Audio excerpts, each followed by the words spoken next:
Friends, ఈ రోజు కూడా ఒక చక్కటి స్పైన్ చిల్లింగ్ హారర్ స్టోరీతోని నేను మీ ముందుకైతే వచ్చేసాను. నేను మీ అంజని, మీరు చూస్తున్నది SRK హారర్ స్టోరీస్. స్టోరీలోకి వెళ్ళబోయే ముందు ప్రతి ఒక్కరు కూడా లైక్ అయితే చేయండి. అస్సలు చేయట్లేదు, లైక్ చేయట్లేదు, ప్లీజ్ అండి. ప్రతి ఒక్కరు కూడా చూసిన ప్రతి ఒక్కరు కూడా లైక్ అయితే చేయండి. అలాగే పక్కన వచ్చిన హై పాయింట్స్ కూడా ఇవ్వండి. ఛానల్ అయితే ముందుకు వెళ్తుందండి. అంతేకాదు, నన్ను ఫాలో చేయాలి, ప్రతిరోజు కూడాను మన ఛానల్లో వచ్చే వీడియోస్ చూడాలి అనుకుంటే పక్కన సబ్స్క్రైబ్ అనే ఆప్షన్ కనిపిస్తుంది కదా, దాన్ని అయితే క్లిక్ చేయండి. దానివల్ల మీకు ఎటువంటి డబ్బులు అయితే పడవండి. సబ్స్క్రైబ్ చేసుకొని పక్కన వచ్చిన బెల్ సింబల్ మీద కూడా క్లిక్ చేస్తే నేను వీడియోస్ పెట్టగానే మీ వరకునైతే నోటిఫికేషన్ రూపంలోనే వచ్చేస్తుంది వీడియో. అంతేకాదు, మీకు జరిగిన రియల్ హర్రర్ ఇన్సిడెంట్స్ నాతో షేర్ చేసుకోవాలి, ఇక్కడ ఇలాగా స్టోరీగా వినాలి అనుకుంటే నా ఇన్స్టాగ్రామ్ లింక్ని డిస్క్రిప్షన్లోనైతే ఇస్తున్నాను. అక్కడికి వచ్చి మీ స్టోరీస్ని నాతోనైతే షేర్ చేసుకోవచ్చు. మరి ఇంకెందుకు ఆలస్యం, లేట్ చేయకుండా ఈరోజు వీడియోలోకి వెళ్ళిపోదామా?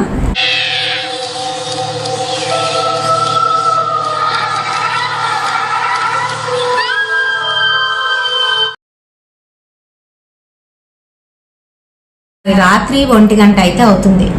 సావిత్రికి అస్సలు నిద్ర పట్టట్లేదు. తను లేచి వచ్చి బాల్కనీ వైపు అయితే వెళ్ళింది. బాల్కనీలోని బట్టలు అయితే ఆరబెట్టి ఉన్నాయి. మరి చిన్నగా వర్షం అయితే కురుస్తుంది.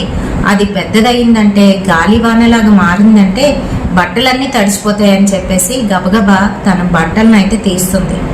ఈలోగా లోపల నుంచి సావిత్రి అంటూ మెల్లగా ఒక ఆడగొంతు అయితే వినబడింది. అంతే, సావిత్రి వణికిపోయింది. కారణం ఏంటి అని అంటే, వాళ్ళ అత్తయ్య గారు చనిపోయి నెల రోజులైతే అవుతుంది. ఇప్పుడు వాళ్ళ అత్తయ్య గారి గొంతులోని సావిత్రి అని ఎవరో పిలిచినట్టుగానైతే అనిపించింది. అంతే, భయపడిపోయి గబగబా బట్టలన్నీ తీసుకొని బాల్కనీ డోర్ వేసి అక్కడ లైట్ వేసుకొని ఆ రూమ్ అంతా చూసింది. రూమ్లోని ఎవ్వరూ లేరు, కానీ రూమ్ మటుకు చల్లగానైతే అనిపిస్తుంది. తనకు ఎందుకనో భయం వేసి అక్కడున్న మంచం మీద, అదే ఆ మంచం మీదే గత 6 నెలలు వాళ్ళ అత్తగారు చాలా సఫర్ అయ్యి చనిపోయారు. అక్కడ బట్టలు వేసేసి తిను గబగబా వంటగది వైపు అయితే వస్తుంది. మరి నీళ్లు తాగుదామని వంటగదిలోకి వెళ్తూ ఉండగా అక్కడ ఫ్రిడ్జ్ డోర్ దగ్గర ఎవరో ఒక నల్లటి ఆకారం ఇలా ఒంగోని ఫ్రిడ్జ్ డోర్ని పట్టుకొని ఉన్నట్టుగానైతే కనిపించింది. అంతే, భయపడిపోయింది. దగ్గరికి వెళ్ళి లైట్ ఆన్ చేసి చూస్తే అక్కడ ఎవ్వరూ లేరు. ఫ్రిడ్జ్లో నుంచి వాటర్ తీసుకొని తాగేసింది. మరొక రూమ్లోని కొడుకు అయితే పడుకొని ఉన్నాడు. ఇంకా గబగబా వాళ్ళ రూమ్లోకి అయితే వెళ్ళింది. తన భర్త యథావిధిగా పడుకొని గురకలు అయితే తీస్తున్నాడు.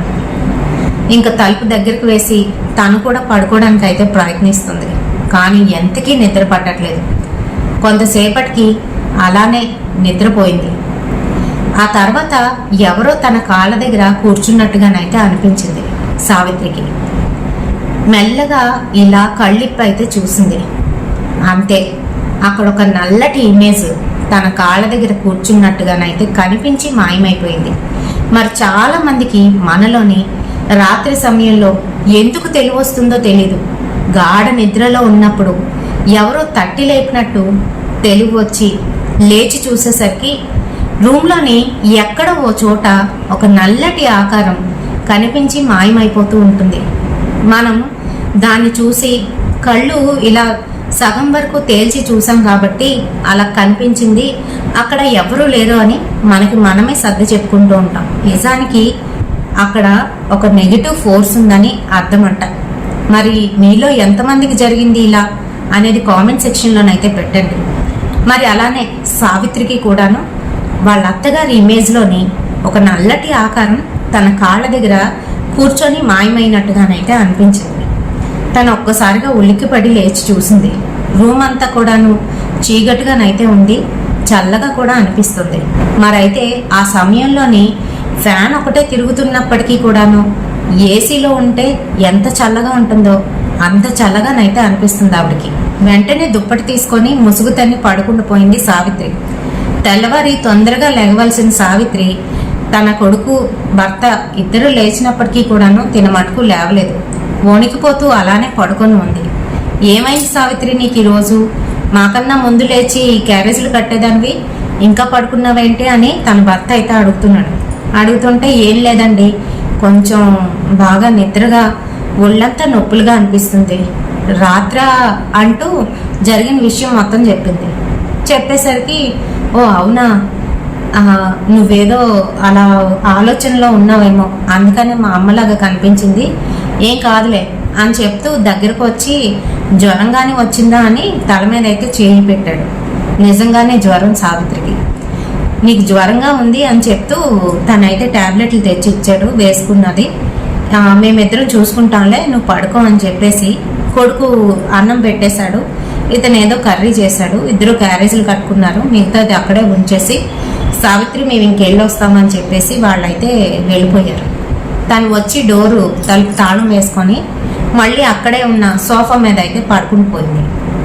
ఇంకొంతసేపటికి తన పక్కకి ఎవరో వచ్చి తన్నే చూస్తున్నట్టుగానైతే అనిపిస్తుంది సావిత్రికి. సడన్గా కళ్ళు తెరిచి అయితే చూసింది. అంతే, సోఫా పక్కన వాళ్ళ అత్తగారు ఇలా ఒంగోని నించొని సావిత్రి కళ్ళనే చూస్తూ అలానే ఉంది. అది కూడాను వాళ్ళ అత్తగారి కళ్ళు మధ్యలో ఉండవలసిన ఆ నల్లటి కనుపాప లేకుండా కంప్లీట్గా అంతా తెల్లగానైతే కనిపిస్తున్నాయి. అంతే, సావిత్రి భయంతో గట్టిగా కేకలు పెడుతుంది. కానీ తన అరుపులు గొంతు వరకే పరిమితమయ్యాయి, బయటికైతే వినిపించట్లేదు. ఇంక భయంతోని తను దేవుణ్ణి తలుచుకోవడం అయితే మొదలుపెట్టింది. అప్పటికి కానీ తనకి ఆ పట్టు అయితే వదలలేదు. అప్పటికి తెలివి అయితే వచ్చింది. లేచి కూర్చుంది. ఓహో, ఇదంతా నేను కలగన్నానా అని అనుకుంది. ఇంకా వెంటనే వెళ్ళి స్నానం అయితే చేసుకుంది. దేవుడికి పూజ చేద్దామని వెళ్ళింది. కానీ ఎందుకనో తన రోజు పూర్తిగాను కాన్సన్ట్రేట్ అయితే చేయలేకపోతుంది. దేవుడికి ఏదో దీపం పెట్టేసి మళ్ళీ వంటగదిలోకి వచ్చి తను టిఫిన్ ఏదో వేసుకొని తినడానికైతే మళ్ళీ సోఫా దగ్గరికి వచ్చి కూర్చుంది. టీవీ వేసుకుంది. టిఫిన్ చేస్తూ చూస్తూ ఉంటే చెవు దగ్గరికి వచ్చి ఎవరో మర్మరింగ్ చేస్తున్నట్టు అంటున్నట్టు, అంటే ఆ మాటలు స్పష్టంగానైతే వినిపించటం లేదు. గాలితో మాట్లాడితే ఎలాగా చిన్నగాను వినిపిస్తాయో అలా అయితే వినిపిస్తుంది. అది కూడా ఏంటి అని అంటే వాళ్ళ అత్తగారు బాగోలేనప్పుడు చాలా సన్నటి గొంతుతోని మాట్లాడేది. మరి ఆ రకంగా వినిపించేసరికి ఒళ్ళంతా కూడా గూస్ బంప్స్. పక్కకైతే తిరిగి చూసింది, కానీ ఎవ్వరూ లేరు. ఫ్యాన్ గాలికి పక్కనున్న కట్టెన్ అయితే ఊగుతుంది. దానివల్ల ఏమైనా ఇలా వినిపించిందా ఏంటి అనే ఆలోచనలోనైతే పడింది. మరో పక్క వాళ్ళ అత్తగారు ఎందుకు అలా కనిపిస్తున్నారో తనకైతే అర్థం కాలేదు. ఇంకా మొత్తానికి మధ్యాహ్నం అయితే అయిపోయింది.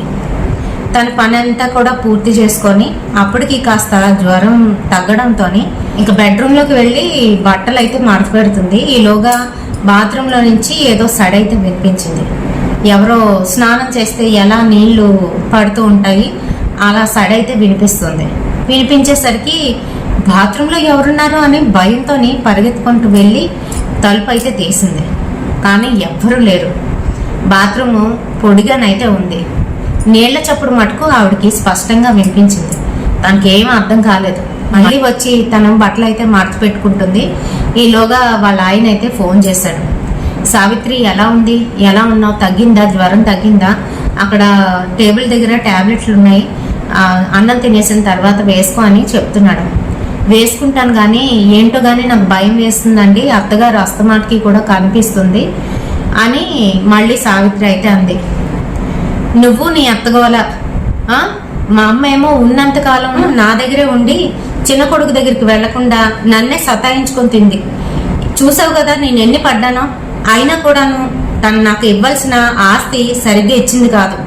ఇంక ఇప్పుడేం మిగిలిందని మళ్ళీ వచ్చి నీకు అలా కనిపిస్తుంది అంటూ కోపంతో ఫోన్ అయితే పెట్టేశాడు. ఆవిడకి పాపం భర్త చిరాకు పడడంతో బాధ అనిపించింది. అయినా నిజమే కదా, మా అత్తగారు ఇద్దరు కొడుకులు ఉన్నప్పటికీ కూడాను అని చెప్పి మా దగ్గరే ఎక్కువ కాలం ఉండి ఇచ్చేటప్పుడు మటుకు మగవ ఇచ్చింది అని బాధపడుతుంది. సరే, ఇంకా ఆ రోజు ఈవినింగ్ ఆఫీస్ నుంచి ఇంటికి వస్తుండగాను చిన్న యాక్సిడెంట్ అయితే అయ్యింది వాళ్ళ ఆయనకి, సూర్యారావు గారికి. ఇంకా వెంటనే తనకైతే కాల్ అయితే వచ్చింది, పలానా చోట మీ వారికి యాక్సిడెంట్ అయింది, చిన్నగా కాలు ఫ్రాక్చర్ అయింది, హాస్పిటల్లో అడ్మిట్ అయ్యి ఉన్నారు, మీరు రండి అని చెప్పేసి వెంటనే కొడుకు కూడాను ఇంటికి రావడంతో కొడుకుని తీసుకొని ఆ హాస్పిటల్కి అయితే వెళ్ళింది. లబోదిబ్బం అన్నారు. ఇంకా హాస్పిటల్లో అవ్వాల్సిన ఖర్చు అంతా కూడా అవుతుంది. మరోవైపు కొడుక్కి మంచి ఉద్యోగం వస్తుంది, క్యాంపస్ సెలక్షన్స్ అవుతున్నాయి కదా, మంచి ఉద్యోగం వస్తుంది అని అనుకున్నారు వీళ్ళు. మరి తను ఖచ్చితంగాను కాలేజీకి అయితే వెళ్ళాలి. ఇంకా మర్నాటి నుంచి నువ్వు వెళ్ళిపో, ఏం ఇక్కడ ఉండవసరం లేదు, నేను నాన్నని చూసుకుంటాను అని చెప్పేసింది. ఇంకా ఒక 1 వీక్ తర్వాత అతనికి డిశ్చార్జ్ కూడా ఇచ్చేస్తారు, ఇంటికి అయితే వచ్చేసారు. ఇంకా క్యాంపస్ సెలక్షన్స్లోని తనైతే సెలెక్ట్ అవ్వాలి, కానీ అన్ఫార్చునేట్లీ అవ్వలేకపోయేసరికి చాలా డిసప్పాయింట్ అయిపోయారు వీళ్ళు. ఓ పక్కన ఆయనకి కాళ్ళు ఫ్రాక్చర్ అయింది, మరో పక్క ఏమో ఈ అబ్బాయి ఇలాగా క్యాంపస్ సెలక్షన్స్లోని సెలెక్ట్ అవ్వలేకపోయాడు. ఇదంతా కొంచెం చిరాగ్గానైతే ఉంది. మరి అలాంటి సమయంలోనే దేవుడు అయితే గుర్తొస్తాడు ప్రతి ఒక్కరికి కూడాను. అలానే ఈవిడ గుళ్ళకి గోపురాలకి అయితే తిరుగుతుంది. ఆ సమయంలో పంతులు గారికి వాళ్ళ అబ్బాయి జాతకం అయితే చూపించింది. తర్వాత అతను పంతులు గారు అదంతా కూడా జాతకం అంతా వేసి, అమ్మ మీ వారు ఇప్పుడు ఇంటికి పెద్ద కాబట్టి ఆయన జాతకం కూడా చూస్తాను, తీసుకురండి అనడంతో ఆయన జాతకం కూడా తీసుకెళ్ళి చూపించిన తర్వాత పంతులు గారు ఒకటే మాట అన్నారంట. అదేంటి అని అంటే, మీ పెద్దలు మీ మీద కోపంగా ఉన్నారు, వాళ్ళకి చేయవలసింది ఏదో మీరు సక్రమంగా చేయలేదు, అది చేసేసుకోండి, మీ ఇంట్లోనంతా కూడా శుభమే జరుగుతుంది అని చెప్పాడంట అతను. చెప్పేసరికి ఈవిడికి ఏం అర్థం కాలేదు. పైగా అత్తగారు అలా ప్రతిరోజు కూడాను ఏదో విధంగా తను బట్టలు ఆరబెడుతూ ఉంటే వెనకాతలు వచ్చి నించున్నట్టు, అలాగే వంట చేస్తూ ఉంటే అందులో కొంచెం నూనె పోయివే అంటూ ఇలా ఏదో విధంగా కనిపిస్తుంది ఆవిడ భయపడుతుంది. ప్రతిరోజు వాళ్ళ ఆయనకి అయితే చెప్తుంది, ఏమండి మీ అమ్మగారు ఇలా కనిపిస్తున్నారని. అయిపోయింది. ఆ రోజు ఏంటి అని అంటే, ఈవిడ గుడికి వెళ్ళింది కదా, ఇంట్లోని అతను ఒక్కడే ఉన్నాడు, కాలు ఫ్రాక్చర్ అయ్యింది కదా, మంచం మీద అయితే బెడ్ రెస్ట్ పడుకొని ఉన్నాడు. ఆ సమయంలోని వంటగదిలోని ఏదో శబ్దం అయింది, గ్లాస్ ఏదో పడిపోయిన శబ్దం అయ్యేసరికి నేను ఒక్కడనే ఉన్నాను కదా, వంటగదిలో ఏం పడిపోయింది, పిల్లి ఏమైనా వచ్చిందా, తలుపులు తీసేసి వెళ్ళింది ఈ సావిత్రి అనుకుంటూ మెల్లగా లేచి తనకి స్టాండ్ అయితే ఇచ్చారు, అది పట్టుకొని కొంచెంగా ముందుకైతే వెళ్ళేసరికి అక్కడ వంటగది దగ్గర వంటగది తలుపు అయితే తీసుంది. ఆ తలుపు తీసి ఉండడంతో నీడ అంటే ఎండ నీడ వంటగది లోపలికి అయితే వస్తుందన్నమాట. ఆ నీడలోని వాళ్ళ అమ్మ ఆకారం అయితే కనబడుతుంది అక్కడ నించొని ఉన్నట్టుగా. అంతే, ఒక్కసారిగా జడిచిపోయాడు. అమ్మా అన్నాడు. అనేసరికి మళ్ళీ అక్కడ ఆ నీడ లేదు, ఏమీ లేదు, నార్మల్గానైతే ఉంది. తనకి ఎందుకన్నా బాగా భయం వేసింది. వెళ్ళాడు, తలుపు వేసేసాడు. ఇంకా ఈలోగా వాళ్ళ ఆవిడ కూడా వచ్చింది. ఏమండి ఏమైంది, ఎందుకు ఇలా లేచి తిడుతున్నారు అని అడుగుతూ ఉంటే, లేదు అదేం లేదు అని అనేసాడు. విషయం చెప్పలేదు. ఆ తర్వాత ఈవిడ గుడిలోని జరిగిన విషయం మొత్తం చెప్పింది. పంతులు గారికి మీ జాతకం బాబు జాతకం చూపిస్తే ఆయన అదేంటి ఏవో దోషం ఉంది, మీ పెద్దలు మీ మీద ఆగ్రహించారు, అందుకే ఇలా జరుగుతుందని తను చెప్తుంది. మామూలుగా చెప్తుంటే ఈయనకి కోపం వచ్చేసింది. ఇంకేం చెయ్యాలి, అన్నీ చేశాను కదా, ఇంకేం చెయ్యాలి, పెద్దోడిని అని చెప్పేసి ఇంట్లోనే ప్రతిదీ నా చేత చేయించారు, నాకు ఆస్తి ఇచ్చే సమయంలో మటుకు మా అమ్మ నాకు ఏమీ ఇవ్వలేదు, ఆ చిన్న కొడుకుకి అన్నీ ఇచ్చుకుంది, అలాగే ఇలాగాని కోపంగానైతే అంటూ మళ్ళీ నాకు కనిపిస్తుంది ఇలాగా అని అనేసరికి అప్పుడు ఈవిడికి భయం వేసింది. అదేంటి మీకు కూడా కనిపించారు అత్తయ్య గారు, నాకు ప్రతిరోజు కనిపిస్తున్నారండి, భయం వేస్తుందండి అని చెప్తుందనమాట. చెప్తుంటే అంతా నీ భ్రమ, నాకేం కనిపించలేదని చెప్పి అబద్ధం అయితే చెప్పేశాడు. అయిపోయింది. ఆ రోజు సాయంత్రం ముగ్గురు కలిసి భోజనం అయితే చేసేసి ఈవిడ ఏదో వంటగదిలోని పని ఏదో చేసుకుంటుంది. ఈలోగా అబ్బాయి తన రూమ్లోనైతే ఉన్నాడు. ఇతను తన రూమ్లోని పడుకున్నాడు, టాబ్లెట్లు వేసుకొని కాస్త అలాగా కళ్ళు మూసుకొని ఉన్నాడు. స్పృహలో ఉన్నాడు కానీ కళ్ళు మూసుకొని ఉన్నాడు అనమాట. ఈలోగా తన జవ్వు దగ్గరికి వచ్చి ఇలా అయితే చెప్తుంది, నువ్వు నాకు చేయవలసిన కర్మకాండలు సరిగ్గా చేయలేదు, అవి చేస్తేనే మీకు బాగుంటుంది, లేకపోతే ఇలానే ఉంటుంది అని చెప్తుంది వాళ్ళ అమ్మ. అంతే మరి ఇంకా ఎందుకనో తనకి ఒళ్ళంతా కూడా పులకరించిపోయింది. గట్టి గట్టిగా అరిచాడు. అరిచేసరికి గబాలున పక్క రూమ్లో ఉన్న కొడుకును తల్లి ఇద్దరు కూడా పరిగెట్టుకొచ్చారు. ఏమైందన్న ఏమైందండి అనుకుంటూ వచ్చేసరికి లైట్ వేసి చూస్తే అతను నిద్దట్లోనే ఉండి వాళ్ళ అమ్మని కలవరిస్తున్నాడు. వద్దు, నా దగ్గరికి రాకమ్మా అంటూ కలవరించేసరికి దగ్గరికి వెళ్ళి ఏమైందండి ఏమైందంటూ వాళ్ళ ఆవిడైతే అంది. అంటే ఏం లేదు అనేసరి మళ్ళీ అక్కడ కూడా చెప్పలేదు. అయిపోయింది. మర్నాడు తెల్లవారి వీళ్ళు చెకప్ కోసమని వెళ్ళాలన్నమాట, కాళ్ళు చూపించుకోవడం కోసం. మొగుడు పిల్లలు ఇద్దరు కూడాను వెళ్ళారు. చూపించుకొని రిటర్న్ అవుతున్న సమయంలోని ఆటోలో ఉంటుండగా ఎవరో ఒక కోయి దొర ఈ రామచిలుకలను పట్టుకొని వస్తూ ఉంటారు కదండి, అలా అయితే వెళ్తున్న ఆయన సడన్గా వీళ్ళ దగ్గరికి వచ్చి ఆగిపోయాడంట. ఆగిపోయి ఆ ఆటో ఎక్కడ సిగ్నల్ దగ్గర ఆగితే అక్కడికి వచ్చిన ఆ కోయి ధర ఆగిపోయి వాళ్ళని చూసి, మీకు పెద్దలకు దోషం తగిలింది, అందుకనే ఇలా అవుతుంది, అవి వాళ్ళకి చేయవలసిన కర్మకాండలు ఏవైతే ఉన్నాయో అవి సరిగ్గా చెయ్యండి, మీకు అంతా శుభమే జరుగుతుంది అనుకొని వెళ్ళిపోయాడు. వెళ్ళిపోయేసరికి ఈవిడికి ఇంకా స్టార్ట్ అయిపోయింది. ఆల్రెడీ గుడిలోని పంతులు గారు చెప్పారు, పైగా సిగ్నల్ దగ్గర ఆగి ఉంటే ఆటో అక్కడికి వచ్చి కోయిదారు ఇలా చెప్పేసరికి ఆవిడ కనెక్ట్ అయ్యింది బాగాను. అండ్ అలాగే ఇంట్లో కూడాను సిచ్యువేషన్స్ అలానే జరుగుతున్నాయి, భయపడిపోయింది ఇంకా ఆవిడ. ఆయన్ని అయితే ప్రాధాయపడుతుంది, ఏమండి మనం సరిగ్గా చేయలేదు, అత్తయ్య గారికి చనిపోయిన తర్వాత అవి చేసేద్దామండి, మీ తమ్ముడు చేస్తే చేసాడు లేకపోతే లేదు, మనం మటుకు కంప్లీట్ చేద్దామండి, వద్దండి ఇలా పెట్టుకోకూడదు, మనకు మంచి జరగదు అని చెప్తుంది. రకరకాలుగాను చెప్తున్నా కూడా ఆయన వినిపించుకోలేదు. ఆడు మధ్యలో ఏదో వచ్చి అలా వాగి వెళ్ళిపోతే అది పట్టుకొని దాని గురించి బెదిరిపోతున్నాము, ఇదంతా ట్రాష్, అవన్నీ నిజం కాదు, వాడేదో వచ్చి చెప్పాడు, ఒక రాయి విసిరాడు, నువ్వు దానికేమో కనెక్ట్ అయిపోయి అదే నిజమని అనుకుంటున్నావు, ఇంకా నోర్మి అని అతనైతే తిట్టేశాడు. అతనికి కొంచెం కోపం ఎక్కువ. కారణం ఏంటి అని అంటే వాళ్ళ నాన్నగారు చనిపోయిన తర్వాత తిన మీద ఎక్కువ బర్డెన్స్ అయితే పడిపోయాయి. వాళ్ళ అమ్మగారిని అయితే చూసుకునేవాడు. మరి వాళ్ళ తమ్ముడు అప్పుడప్పుడు వాళ్ళ అమ్మని చూసినప్పటికీ కూడా ఎక్కువ శాతం ఇతనే వాళ్ళ అమ్మని అయితే చూసేవాడు. అయితే ఆస్తుల పంపకాల విషయానికి వచ్చేటప్పటికి వీళ్ళ అమ్మగారు ఇద్దరికి సమానంగానైతే చేసేసింది. ఈయనకి ఇంకా ఎక్కువ ఇవ్వాల్సింది, ఇంకా ఇస్తాదేమో అని అనుకున్నాడు. ఆవిడ కూడా అంటూ ఉండేది, నీకు ఎక్కువే ఇస్తానులే, వాడికి తెలియకుండా అనే మనిషి ఇద్దరికి సమానంగానైతే ఇచ్చేసింది. అందుకు అతనికి బాధ అన్నమాట, కోపం అన్నమాట. అంతేకాకుండా వాళ్ళ అమ్మ తాలూకా ఇల్లు ఒకటి వీళ్ళ పేరు మీద అయితే రాసింది, ఒకటి ఆయన పేరు మీద అయితే ఉంది. ఆ ఇంట్లోని నాకు చేయవలసిన కార్యక్రమం చేయించి ఆ తర్వాత కాశీలో పిండం పెట్టించండి అని కోరుకుందంట ఆవిడ. ఆఖరణ కోరుకుంటే ఇతనేమో అదేం చేయించలేదు. కోపంతో అసలు ఆ ఇంటికే వెళ్ళలేదు, ఎక్కడే వీళ్ళు ఉంటున్న ఇంటి దగ్గరే ఏదో చేయించేసి తూతూ మంత్రంగా వదిలేశాడు. అక్కడ గైకి వెళ్ళి పిండం పెట్టమందంట, అది పెట్టలేదు. పెట్టకపోయేసరికి ఇంకా దగ్గరలో ఎక్కడో చేయించేశాడు అది తూతూ మంత్రంగాను. అది ఆవిడకి నచ్చలేదన్నమాట.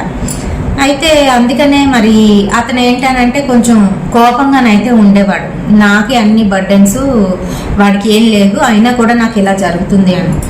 సో ఇంటికైతే వచ్చారు. ఇంటికి వచ్చిన తర్వాత ఈలోగా కాలేజీ నుంచి ఫోన్ అయితే వచ్చింది.